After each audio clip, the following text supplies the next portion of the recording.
আসসালামু আলাইকুম ওয়া রাহমাতুল্লাহি ওয়া বারাকাতুহু নাহমাদুহু ওয়া নুসাল্লি আলা রাসূলিহিল কারীম আম্মা বা'দ।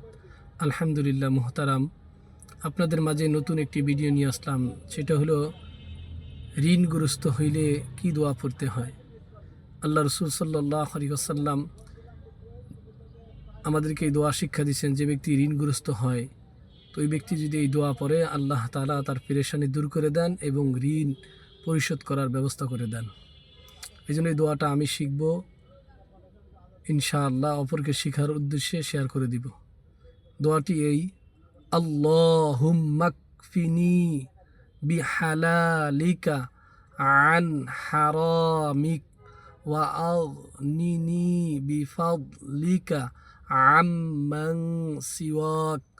আল্লাহুম্মা কফিনি বিহালালিকা আন হারামিক ওয়া আগনিনি বিফাদলিকা আম্মান সিওয়াক। এই দোয়াটা আমি শিখব, ইনশাআল্লাহ অপরকে শিখার জন্য শেয়ার করে দেব। আসসালামু আলাইকুম রহমতুল্লাহ।